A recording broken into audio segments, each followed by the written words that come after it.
Welcome back दोस्तों, mission engineering academy में आपका स्वागत है। मैं प्यारेलाल रावत। आज हम लोग पढ़ने वाले हैं इलेक्ट्रिकल मशीन के क्लास नंबर 11, जिसमें हम लोग देखने वाले हैं डीसी जनरेटर के न्यूमेरिकल और साथ में हम लोग देखेंगे इस क्लास में डीसी जनरेटर के लॉसेस के बारे में। तो आज हम लोग क्लास स्टार्ट कर रहे हैं। आई होप आप लोग जो है तो सब अच्छे होंगे, बढ़िया होंगे, है ना। और क्लास स्टार्ट करते हैं बच्चों। यह क्लास जो है असिस्टेंट लोको पायलट ALP के लिए है। मध्य प्रदेश में जो रेडियो ऑपरेटर की भर्ती आई हुई है उसके लिए है। UPPGCL TG2 उत्तर प्रदेश के बच्चों के लिए है और राजस्थान टेक्निकल हेल्पर सभी के लिए है। वो स्टूडेंट जो ITI से रिलेटेड कोई भी कॉम्पिटेटिव एग्जाम्स की प्रिपरेशन कर रहे हैं उन सारे बच्चों के लिए आज क्लास रखी गई है। आज हम लोग डिस्कस करने वाले हैं इंपॉर्टेंट पॉइंट्स को बच्चों, जो कि है लॉसेस। जनरेटर में लॉस कितने प्रकार के होते हैं, कौन कौन से होते हैं, उनके अंदर क्या क्या चीजें होती हैं, वो डिटेल में हम लोग पढ़ेंगे। उसके फॉर्मूलेस क्या क्या होते हैं, किस पे डिपेंड करता है, वो सारी चीजें मैं आप लोग को आज बताने वाला हूं। उससे पहले हम लोग क्या करेंगे कि कुछ क्वेश्चन, न्यूमेरिकल क्वेश्चन सॉल्व करने वाले हैं। तो कुछ न्यूमेरिकल देख लेते हैं आज। सबसे पहले न्यूमेरिकल जो है तो हम लोग सॉल्व करेंगे किस टाइप से आ सकते हैं, है ना, और ITI एग्जाम से रिलेटेड कैसे बन सकते हैं न्यूमेरिकल, वो मैं थोड़ा सा आप लोग को बताने वाला तो एक दो हम लोग यहाँ पे न्यूमेरिकल देखने वाले हैं। सबसे पहले देख लेते हैं क्वेश्चन नंबर 1।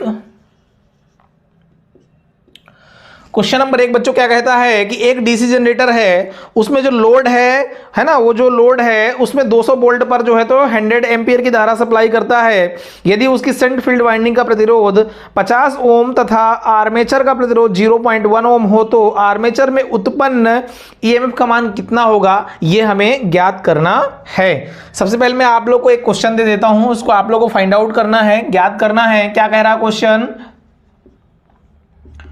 एक डीसी जनरेटर, ये क्वेश्चन बेटा आता है आप लोग एग्जाम में, ये पूछा जाता है, ऐसे क्वेश्चन आते हैं। एक डीसी जनरेटर लोड में, एक डीसी जनरेटर लोड को 200 वोल्ट पर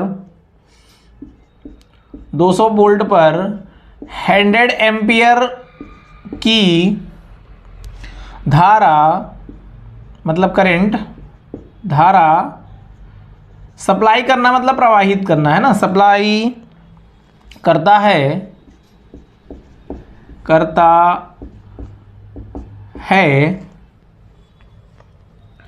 यदि उसकी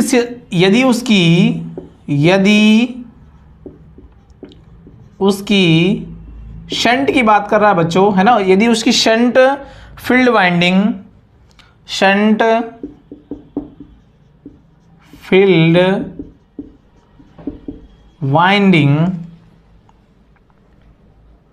का प्रतिरोध, है ना, मैं रेजिस्टेंस यहां पे लिख दिया हूं, का प्रतिरोध कितना हो बच्चों, कितना हो, प्रतिरोध 50 ओम हो तथा आर्मेचर का प्रतिरोध, तथा आर्मेचर कॉइल या वाइंडिंग आप बोल सकते हो, आर्मेचर कॉइल, है ना, का प्रतिरोध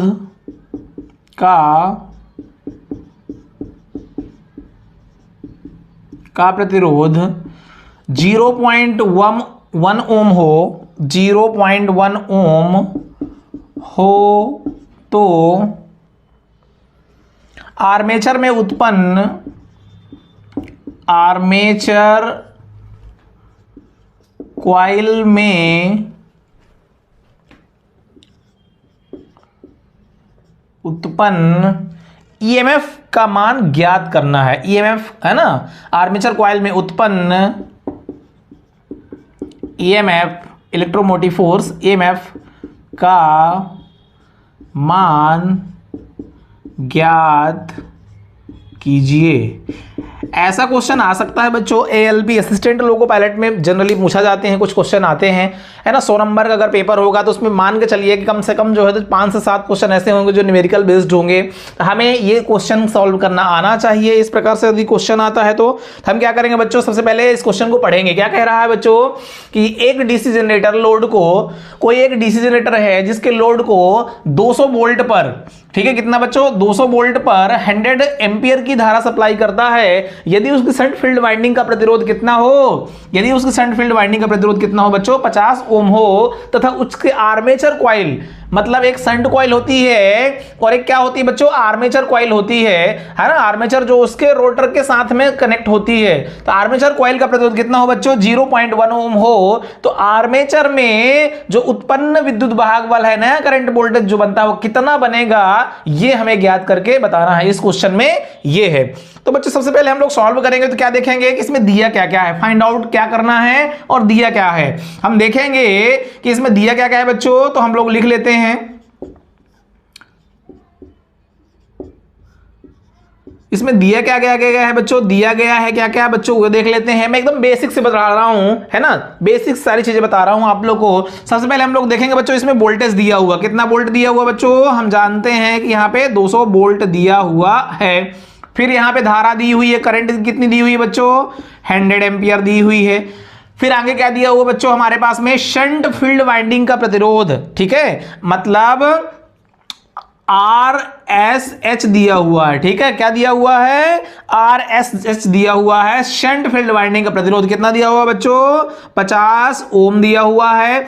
और एक दिया हुआ है क्या बच्चों, आर्मेचर कॉइल का प्रतिरोध, ठीक है। तो आर्मेचर कॉइल का प्रतिरोध क्या हो जाएगा, RA, ये दिया हुआ 0.1 ओम। ये टोटल हमें क्वेश्चन में ऑलरेडी दिया हुआ है। अब हमें सॉल्व करना है, क्या निकालना है बच्चों, हमें निकालना है EMF, उसमें जो है कितनी बिजली बनेगी ये हमें फाइंड आउट करना है। ओके, EMF का मान ज्ञात करना है।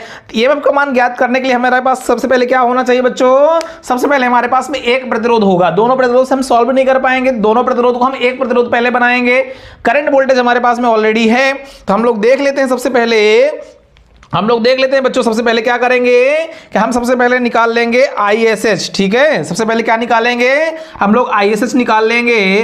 तो ISH बराबर क्या हो जाएगा बच्चों, V/RSH, ठीक है। या तो हम करंट कॉमन कर लें या वोल्टेज कॉमन कर लें। तो ISH बराबर क्या हो जाएगा, V/RSH। अब इसका हम क्या करेंगे बच्चों, वैल्यू रख देंगे। तो हम जानते हैं कि यहाँ पे 200 है और यहाँ पे कितना है बच्चों, 50 है। ये 200 वोल्ट है, ये 50 ओम है। हम इसको डिवाइड कर देंगे, 0 0 कैंसिल हो जाएगा। 5 का भाग देंगे हम 20 में, कितने बार जाएगा बच्चों, 5 चौको 20, अर्थात ये 4 टाइम्स होगा। तो ISH जो मिली हमें बच्चों, कितनी मिल गई, 4 एम्पियर। ये पहला काम हमारा हो गया इस क्वेश्चन में निकालने का, हमने ISH निकाल लिया, ठीक है। अब हम क्या करेंगे बच्चों, हम क्या करेंगे, टोटल करंट निकालेंगे। तो टोटल करंट निकालने के लिए हमारे पास में क्या होना चाहिए, IA, आर्मेचर करंट कुल करंट कहलाती है। तो यहां पे हम क्या करेंगे, ISH प्लस IL, ठीक है। अब IL क्या है बच्चों, हम जानते हैं लाइन करंट हमारे पास में यहां पे दी हुई है ऑलरेडी, ये IL दिया हुआ। I करंट जो फ्लो हो रही है, धारा जो ले रहा है, मतलब लाइन करंट है। तो हम लोग टोटल करंट हमको कितनी मिल जाएगी बच्चों, 4 प्लस 100 इक्वल्स टू कितना हो जाएगा, 104। तो हम जानते हैं जो हमारे पास करंट है वो 104 एम्पियर है। दो चीजें हमें मिल गई बच्चों, क्या क्या मिल गया, पहला IA मिल गया और दूसरा जो है हमारे पास वोल्टेज भी है। अब हमको निकालना है बच्चों EG, कितना मिलेगा EG। हम जानते हैं जो EG का फॉर्मूला होता है वो क्या होता है बच्चों, EG बराबर, अगर हमें बिजली उत्पन्न निकालना है, कितना उत्पन्न कर रहा था, हम क्या करेंगे, EG बराबर क्या करेंगे, V प्लस IA RA कर देंगे। ओके बच्चों, तो ये हो जाएगा हमारा टोटल EG निकल करके आ जाएगा। तो वोल्टेज हमको मालूम है कितना है, 200 वोल्ट है। IA हमने निकाल लिया बच्चों, 104 है, प्लस अब हम देखेंगे यहां पे कि हमारे पास में कितना है, 0.1 ओम। क्या है बच्चों, ये RA, ठीक है। उसके अंदर जो विद्युत जनरेट हो रही है ना, उसके अंदर कुछ प्रतिरोध भी है ना। तो हम क्या करेंगे कि इसको हम सबसे पहले क्या करेंगे बच्चों, ऐड कर देंगे। पर ऐड करने से पहले क्या करेंगे, ऐड करने से पहले क्या करेंगे बच्चों कि यहां पे जो है तो हम मल्टीप्लाई कर देंगे, है ना। ये क्या है, मल्टीप्लाई में, इनटू में है, सॉरी, है ना, ये इनटू में है। तो ये कितना हो जाएगा बच्चों, ये 200 हो जाएगा प्लस 104, 104 का मल्टीप्लाई करेंगे 0.1 में, तो ये निकल करके आएगा बच्चों, ये निकल करके आएगा बच्चों 1.04, ठीक है। ये निकल करके आएगा बच्चों कितना, हम जब करेंगे मल्टीप्लाई किसका 104 का, कहां पे करेंगे बच्चों 0.1 में, तो 0.1 में जब करेंगे तो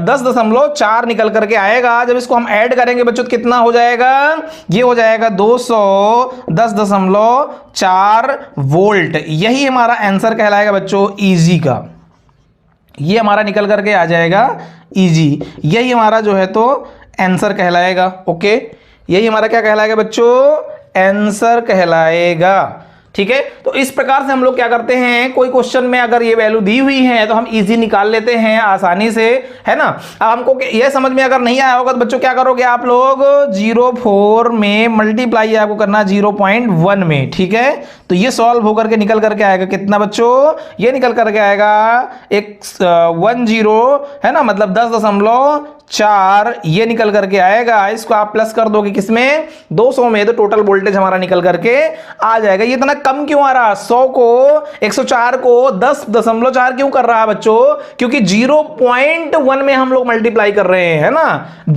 0.1 में मल्टीप्लाई कर रहे हैं तो उसकी वैल्यू ऑब्वियसली क्या होगी, कम हो जाएगी। तो ये पहला क्वेश्चन रहा। अब क्वेश्चन नंबर 2 देख लेते हैं बच्चों, इसमें जो है तो इजी हमको निकालना था, हमने इजी निकाल लिया। अब दूसरा क्वेश्चन देख लेते हैं एक और।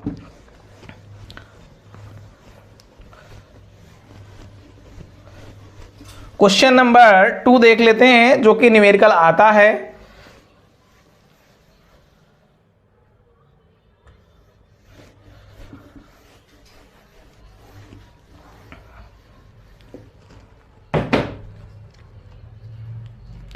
क्वेश्चन नंबर 2 है बच्चों, क्वेश्चन नंबर 2 है, एक 4 पोल लैंप वाइंडिंग, एक 4 पोल की लैंप वाइंडिंग है, डीसी जनरेटर 100 वोल्ट पर 200 एम्पीयर धारा प्रदान करता है, तो शंट रेजिस्टेंस 50 ओम और आर्मेचर रेजिस्टेंस 0.05 ओम है, तो ईजी एवं आईए का मान क्या होगा, ये हमको फाइंड आउट करना है। इसमें हम लोग को 2 चीज निकालना है, एक तो आईए निकालना है, दूसरा ईजी निकालना है। अब हम लोग इस क्वेश्चन को पहले लिख लेते हैं बच्चों। क्या कहता है, एक 4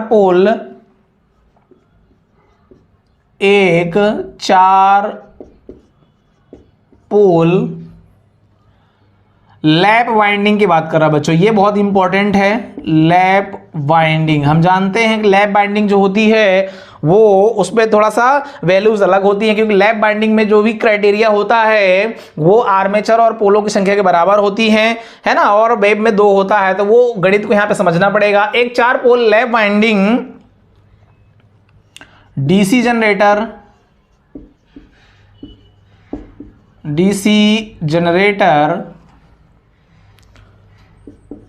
100 वोल्ट पर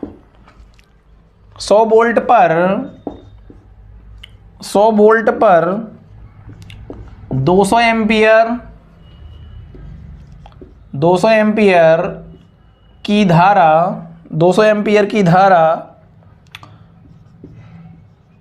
प्रदान करता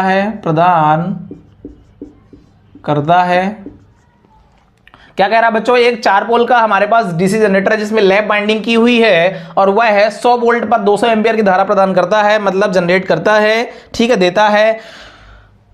शंट रेजिस्टेंस की हम बात करें तो यहीं पे शंट रेजिस्टेंस कितना है बच्चों, इसमें शंट रेजिस्टेंस मतलब जो है तो शंट प्रतिरोध कितना है, शंट प्रतिरोध 50 ओम और आर्मेचर प्रतिरोध बच्चों, आर्मेचर प्रतिरोध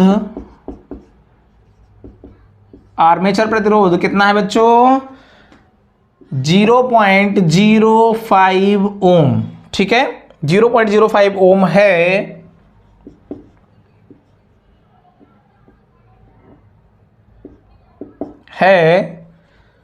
तो ईजी एवं आईए का मान ज्ञात करिए। तो ईजी मतलब जनरेटेड ईएमएफ और आईए आर्मेचर करंट ज्ञात कीजिए। ये इस प्रकार का क्वेश्चन आपको मिल जाएगा। इस क्वेश्चन को आपको सॉल्व करना है। सबसे पहले वही हम लोग देखेंगे इसमें दिया क्या क्या है। सबसे पहले गिवन दैट दिया हुआ है V बराबर 100 वोल्टेज दिया हुआ बच्चों। आई हमको दिया हुआ है, कौन सी IL दिया हुआ है कितना बच्चों, 200 एम्पियर। फिर हम लोग देखेंगे शंट रेजिस्टेंस दिया हुआ है ना। तो यहां हम लोग क्या लिखेंगे, आर एस एच कितना दिया हुआ है बच्चों 50 ओम, और आर ए जो दिया हुआ है 0.015 ओम ये दिया हुआ है। ठीक है, तो अब हम लोग इसको सॉल्व करने वाले हैं। तो हम लोग सबसे पहले इजी निकाल लेते हैं और आईए निकाल लेते हैं। सबसे पहले हम लोग आईए निकालेंगे तब हमारा इजी निकलेगा। तो हम लोग सबसे पहले देखते हैं कि आईएसएच को सॉल्व करके। तो हम जानते हैं आईएसएच बराबर क्या होता है, V upon R S H. हम जानते हैं आईएसएच निकालने के लिए हमें क्या रखना पड़ेगा, 100 वोल्ट का सप्लाई रखना पड़ेगा, और आरएसएच कितना है बच्चों 50 है। तो ये 2 बार में कैंसिल हो जाएगा। तो हमको मिल जाएगा आईएसएच बराबर 2 एम्पियर। ये पहला हमारा काम हो गया। हमेशा आप कोई भी क्वेश्चन सॉल्व करोगे तो पहले आईएसएच निकाल लोगे। अब हमको मालूम है कि आईए जो होता है वो क्या कहलाता है, आईएसएच प्लस हम लोग क्या करेंगे बच्चों आईएल। तो हमारा आईए निकल करके आ जाएगा, कितना निकल करके आ जाएगा 2 एम्पियर प्लस आईएल कितना है बच्चों 200। तो टोटल आईए जो होगा बच्चों, एक चीज तो निकल करके आ गई 202 एम्पियर। ये पहला आंसर हमारा मिल गया, एकदम करेक्ट। ठीक है, आप लोग इस प्रकार सॉल्व करना है। अगर आईए निकालने के लिए बोलेगा तो सिर्फ इतना करना है। क्या करना है, सबसे पहले दिया क्या क्या है, 100 वोल्ट का सप्लाई दिया हुआ है, बिल्कुल यहां पे दिया हुआ है। 200 एम्पियर सप्लाई वहां पे जो है तो आ रही है। आरएसएस दिया हुआ बच्चों इतना 50 ओम, और आरए दिया हुआ 0.05 ओम। तो निकालने के लिए बोलेगा आईए, तो हम क्या करेंगे, सबसे पहले आईएसएच निकाल लेंगे।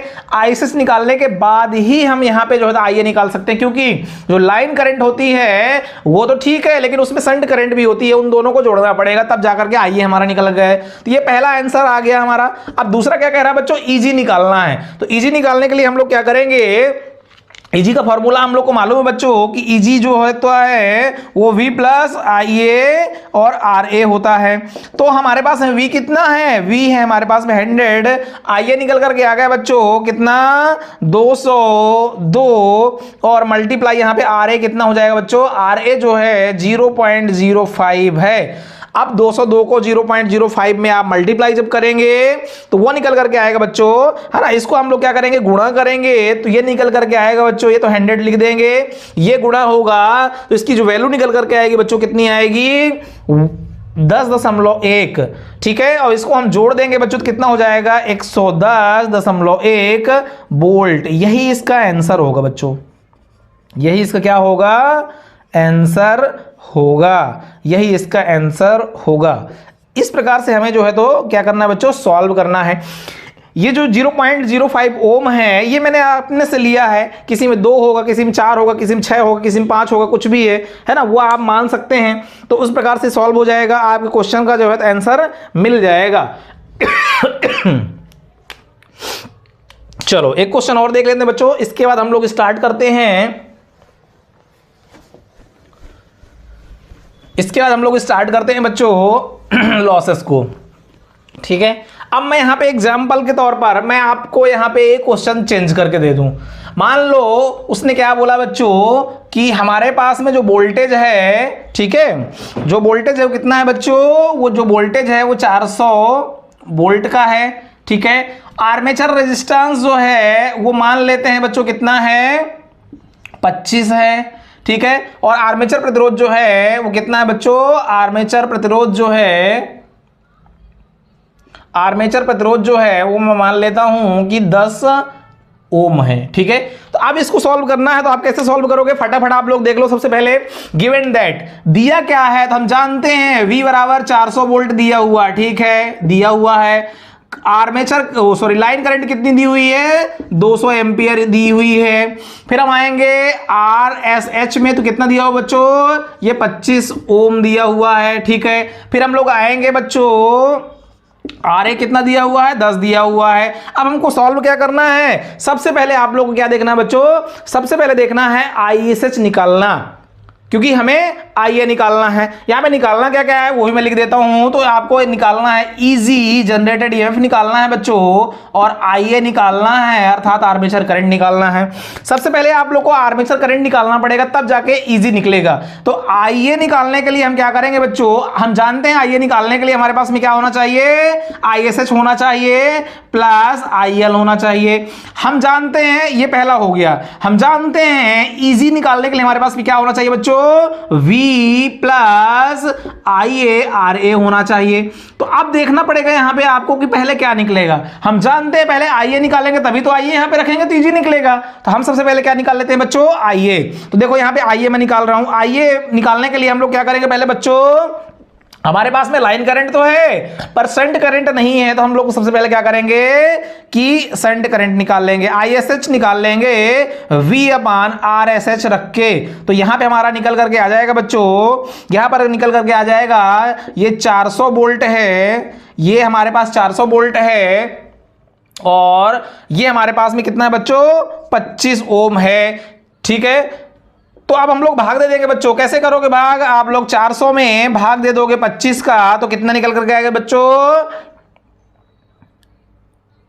एक बार जाएगा। ठीक है, ये 25 हो गया, माइनस आप करोगे कितना बचेगा, 25 5 30 10 40 15 बचेगा बच्चों। ठीक है, भाग नहीं जा रहा है, अब जीरो हम लोग रख देंगे, 150 हो जाएगा, 25 चौको 100 हो जाएगा और 25 दूनी 50 मतलब 6 बार जाएगा। ठीक है, तो ये हम जो है तो 25 चौको 100 और 25 दूनी 50, ठीक 6 बार जाएगा तो 150 हो जाएगा। ये हमारा जीरो निकल करके आ जाएगा। तो यहां पे हम लोग जब काटेंगे बच्चों तो कितना निकल करके आएगा हमारा 16। तो हमारा ISH कितना निकल करके आ गया 16 एम्पियर। ये हम ISH निकाल लिए। तो अब हम लोग क्या करेंगे, यहां पे IA निकाल लेंगे बच्चों। तो IA बराबर क्या हो जाएगा 16 प्लस IL कितना है बच्चों 200। तो हमारा IA निकल करके आ गया टोटल कितना 216 एम्पियर। ये हमारा पहला आंसर आ गया। ठीक है, ये हमारा क्या आ गया, पहला आंसर आ गया। अब हम बात करें किसके, ISH की, EG की। तो EG निकालने के लिए हम क्या करेंगे बच्चों, EG निकालने के लिए हम लोग क्या करेंगे, V हमको मालूम है कितना है 400 है प्लस IA कितना है बच्चों 216 है और ये कितना है बच्चों 10 है। RA क्या है 10 है। तो मैं क्या करूंगा, इसको निकालने के लिए हम क्या करेंगे, कुछ नहीं करना बच्चों, 400 को 400 लिख दो प्लस यहां पे 216 में 10 का गुणा कर दो। तो 216 में 10 का हम गुणा करेंगे तो कितना मिलेगा बच्चों, है ना, कितना आएगा।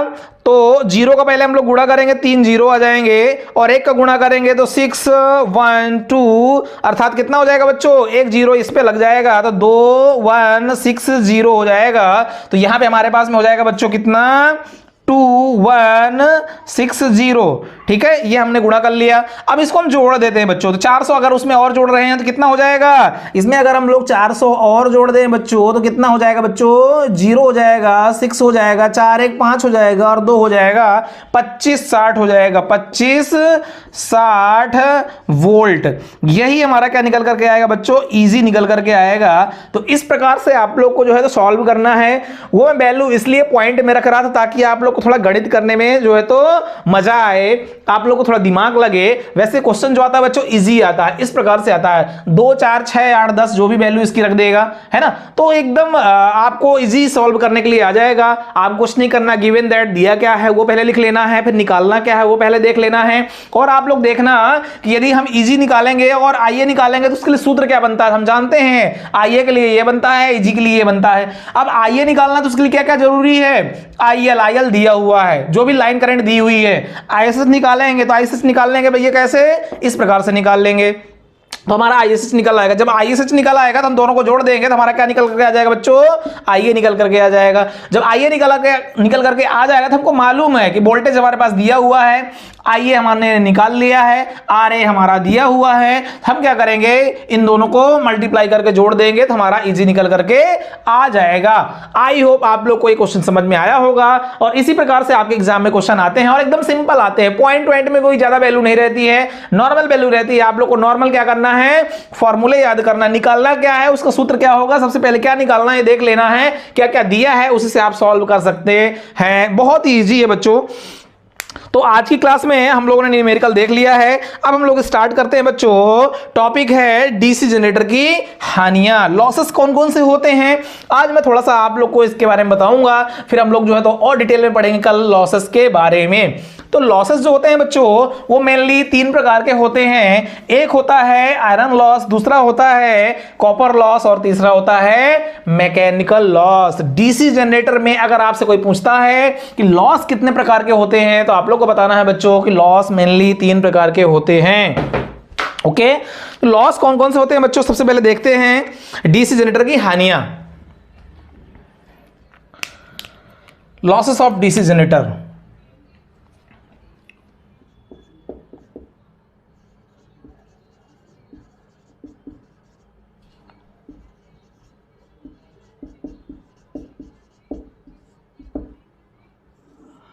डीसी जनरेटर की हानियां कौन कौन सी होती है बच्चों? तो हमने देखा है, हम बताएंगे आप लोग को कि पहला लॉस होता है कॉपर लॉस, दूसरा होता है आयरन लॉस, तीसरा होता है मैकेनिकल लॉस। लेकिन मैकेनिकल लॉस जो होता है बच्चों, अब उसको हम लोग देख लेंगे यहां पे स्ट्रे लॉस के अंतर्गत।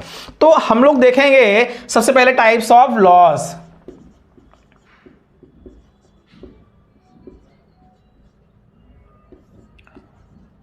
Types of losses. तो लॉसेस जो होते हैं बच्चों वो दो प्रकार के होते हैं। सबसे पहले हम देखेंगे दो प्रकार के होते हैं। पहला होता है कॉपर लॉस, कॉपर हानि, और दूसरी होती है बच्चों स्ट्रे, दूसरा होता है stray loss.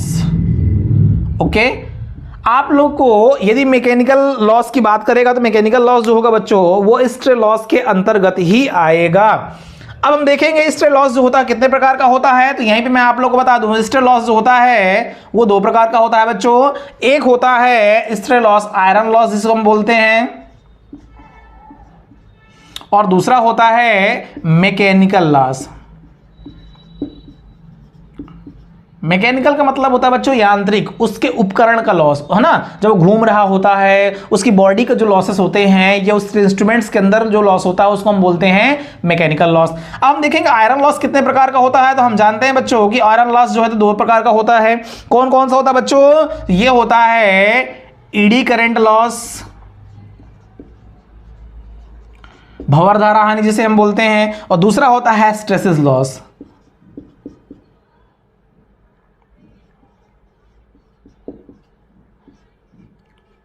Okay, hysteresis loss. तो ये लॉस टोटल होते हैं। अब हम लोग पढ़ने वाले हैं वन बाय वन करके टाइप्स ऑफ लॉस। हम जानते हैं लॉस दो प्रकार के होते हैं, कॉपर लॉस और स्ट्रे लॉस। जो स्ट्रे लॉस होता है वो दो प्रकार का होता है, आयरन लॉस और मैकेनिकल लॉस। जो आयरन लॉस होता है बच्चों वो दो प्रकार का होता है, एडी करंट लॉस और हिस्टैरिसीस लॉस। तो ये डिटेल में आप लोग जो है तो इसको पढ़ने वाले हैं, डिटेल में मैं इस सारी चीजों को पढ़ाने वाला हूं आप लोग को। सबसे पहले हम लोग देखते हैं बच्चों कि कॉपर लॉस क्या होता है, फिर देखेंगे स्ट्रे लॉस के अंतर्गत आयरन लॉस क्या होता है और मैकेनिकल लॉस क्या होता है। उसका एक बढ़िया सा डायग्राम बना करके आप लोगों को बताने वाला हूं। ओके,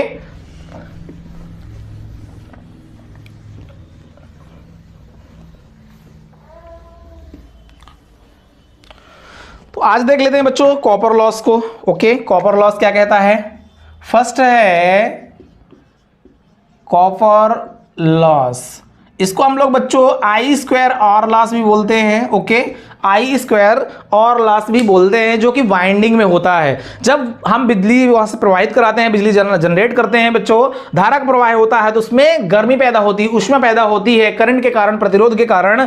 उसी लॉस को हम लोग क्या बोलते हैं बच्चों? कॉपर लॉस, उसकी वाइंडिंग में जो होता है। ओके, तो हम कॉपर लॉस को हम देख लेते हैं पॉइंट बाई पॉइंट की इंपॉर्टेंट क्या है उसमें, है ना। तो आर्मेचर कॉपर लॉस जो होता है बच्चों आई स्क्वायर आर ए होता है। ये पहला पॉइंट क्या कह रहा है कॉपर लॉस में? कॉपर लॉस में पहला पॉइंट कह रहा है कि जो आर्मेचर होता है, आर्मेचर कॉपर लॉस जो होता है वो होता है बच्चों आई ए स्क्वायर आर ए। ये फर्स्ट पॉइंट हो गया बच्चों। सेकेंड पॉइंट की हम बात करेंगे, है ना, इसको हम लोग देख लेते हैं वन बाय वन करके, है ना। सेकेंड पॉइंट हम लोग देखेंगे, उससे पहले देख लेते हैं कि यह परिवर्तित हानि होती है, यह कुल हानि का 30 से 40% होता है। ओके, क्या कहता है?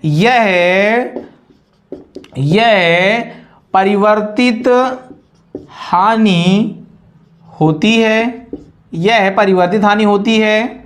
कॉपर लॉस होता है बच्चों परिवर्तित होता है, करंट और प्रतिरोध में जितना ऊष्मा जनरेट होगा उसके हिसाब से उसमें क्या होगा? लॉसेस होगा। तो यह परिवर्तित हानि होती है, यह परिवर्तित हानि होती है, यह कुल जो लॉस होता है बच्चों, कुल जो जनरेटर में लॉस होता है उसको बता रहा है। कुल हानि का 30% से 40% होता है। ओके, जो हमारा कॉपर लॉस होता है बच्चों, वो पहला लॉस क्या कह रहा है, आर्मेचर कॉपर लॉस होता है, आई स्क्वायर आर के फॉर्म में होता है, लेकिन ये कैसा होता है, यह परिवर्तित होता है। यह कुल हानि का 30 से 40% होता है। क्योंकि परिवर्तित क्यों होता है, क्योंकि डिपेंड करेगा उसमें करंट वोल्टेज कितना जा रहा है, टेम्परेचर कितना बढ़ रहा है, उसके हिसाब से उसमें लॉसेस होंगे। सेकेंड पॉइंट देख लेते हैं बच्चों कि कम्यूटेटर तथा कार्बन ब्रश के साथ में, है ना, सेकेंड जो लॉस होता है कहां पे होता है, कम्यूटेटर तथा कार्बन। ओके, कम्यूटेटर तथा कार्बन ब्रश के कांटेक्ट रेजिस्टेंस, कांटेक्ट रेजिस्टेंस जहां पे वो जुड़ा होता है ना, कांटेक्ट रेजिस्टेंस के कारण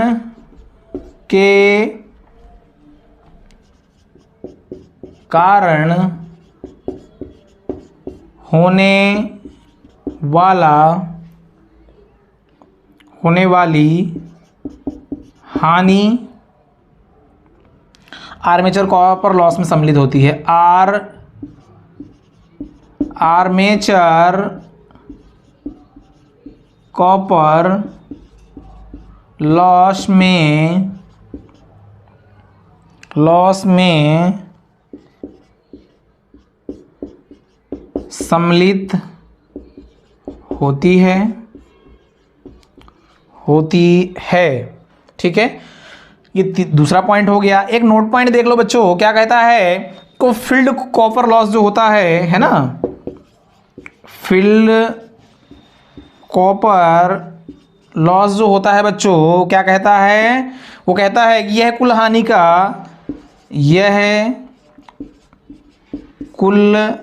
हानि का जो टोटल हानि होती है उस जनरेटर के अंदर, तो क्या कहता है, यह कुल हानि का 20 से 30% होता है।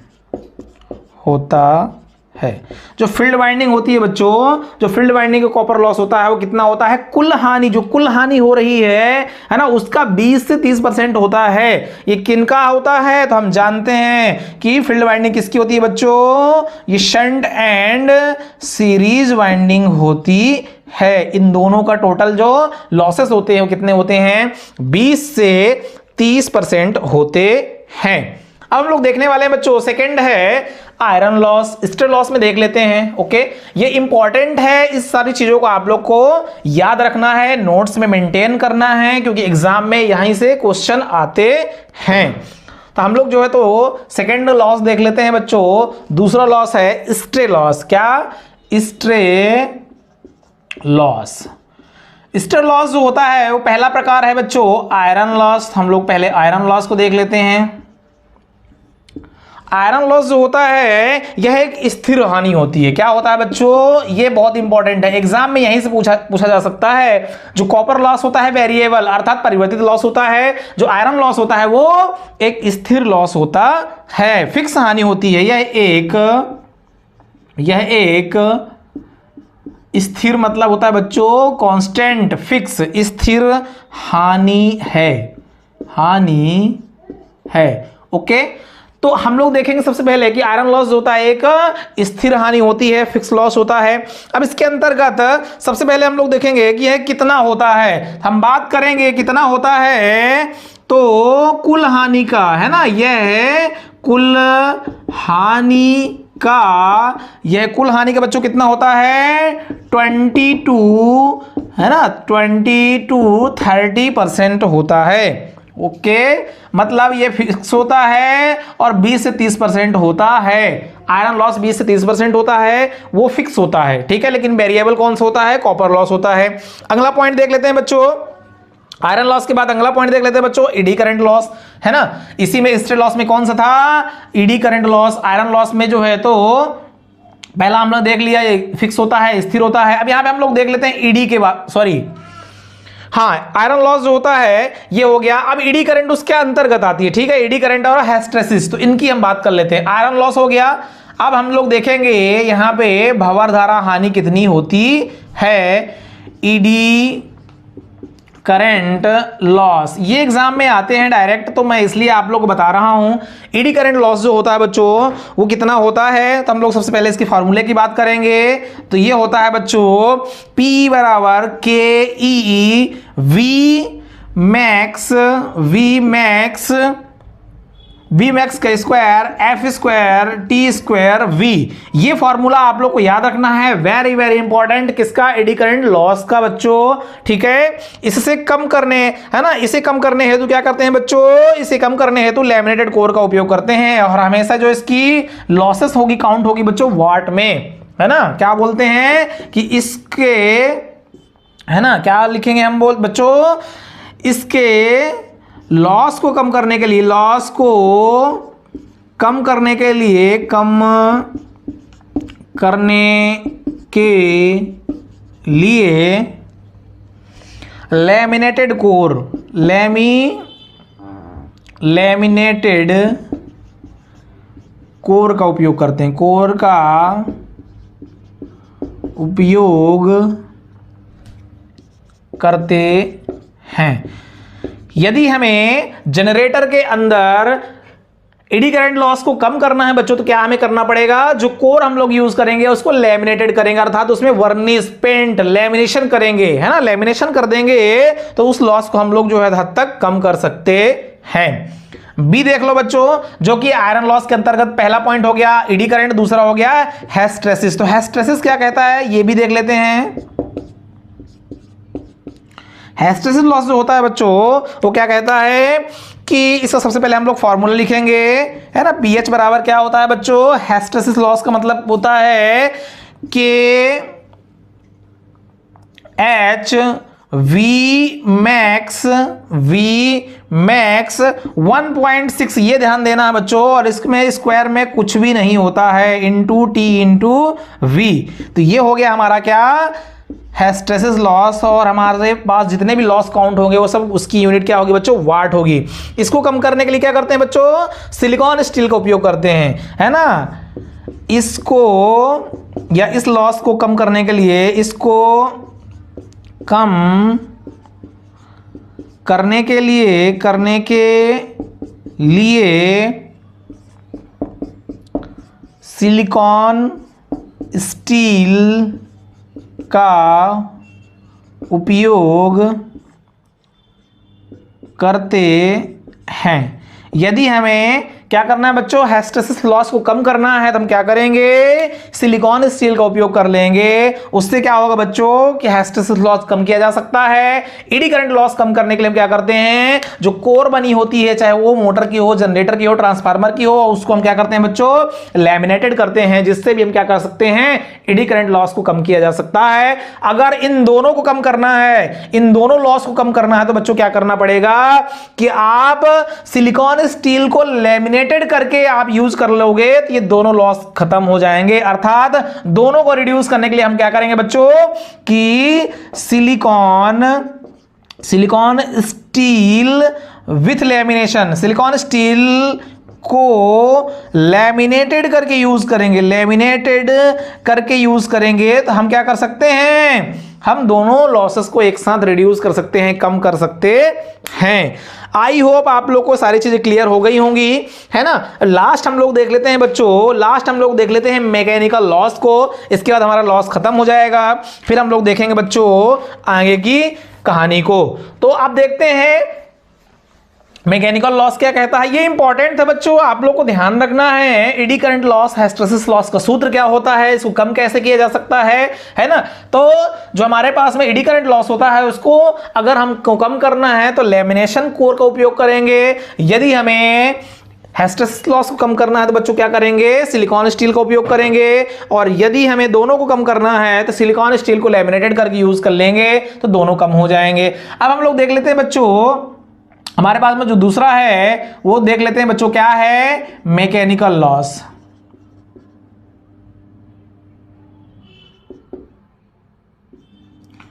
यांत्रिक हानियां, मैकेनिकल लॉस। ठीक है, हम लोग जो है तो मैकेनिकल लॉस को पढ़ लेते हैं।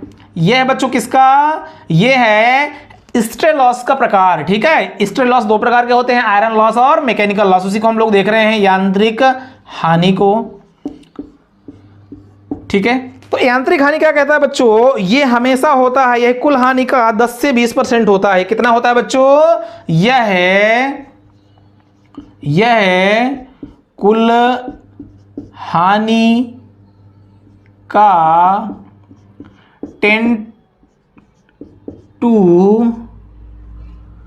20% होता है, 20% होता है। ओके, तो ये हमारा फिक्स हो गया मैकेनिकल लॉस, यह कुल हानि का 10 से 20% होता है। यह स्थिर हानि होती है, यह भी हम लोग इसको कह सकते हैं, क्या कह सकते हैं बच्चों, कि यह है स्थिर हानि होती है, बिल्कुल, क्योंकि यह आयरन लॉस के अंतर्गत आ रहा है, तो यह स्थिर हानि होती है।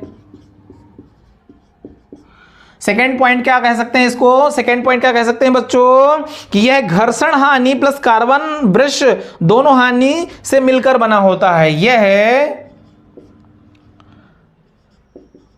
यह घर्षण मतलब फ्रिक्शन बच्चों, जो फ्रिक्शन होता है ना, फ्रिक्शन लॉस, हम लिख सकते हैं इसको घर्षण हानि। जब हमारा जनरेटर घूम रहा होता है तो घर्षण हानि, प्लस वहां पे क्या होता है, ब्रश, कार्बन के जो ब्रश होते हैं ना, वो भी जो है तो क्या होते हैं, घिसते हैं, उसके कारण जो हानि होती है, तो हम लोग लिखेंगे घर्षण हानि प्लस कार्बन हानि, घर्षण हानि प्लस कार्बन हानि दोनों मिलाकर होती हैं, मिलाकर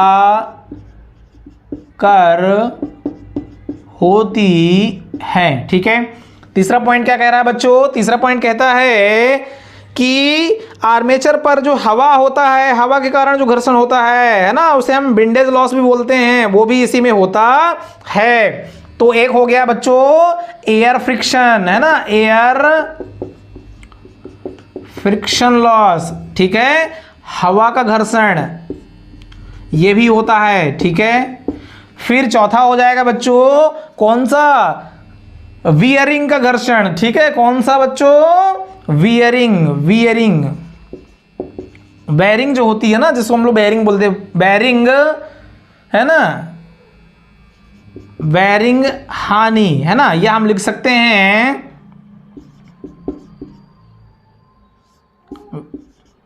वियरिंग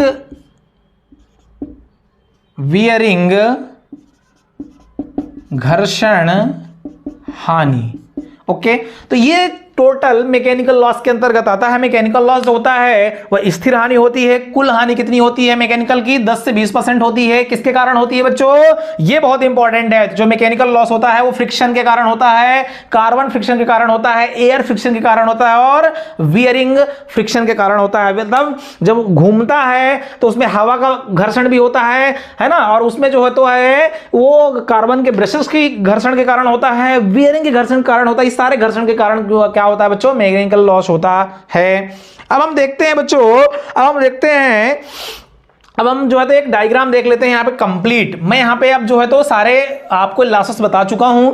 अब मैं एक लॉसेस का आपको कुल डायग्राम बना देता हूं, जिससे आप लोग को सारी चीजें समझने में आसानी होगी। तो हम जानते हैं बच्चों कि जनरेटर में लॉस होता है वो कितने प्रकार का होता है और कौन कौन सा होता है, तो देख लेते हैं। तो ये बॉक्स के माध्यम से बच्चों मैं बताना चाहूंगा आप लोग को, बहुत ही अच्छे से आप लोग क्लियरली समझ में आ जाएगा, आप लोग को जो है तो क्लियरली समझ में आ जाएगा, बहुत मजा भी आएगा इससे पढ़ करके। ठीक है, देखो अब पहला क्या है बच्चों, पहला जो है वो है बच्चों स्ट्रे लॉस। ठीक है, हम लोग यहां पे लिख लेते हैं, है ना, कॉपर लॉस भी लिख सकते हो, कोई इशू नहीं है। मैं यहां पे स्ट्रे लॉस लिख लेता हूं, या आप जो है तो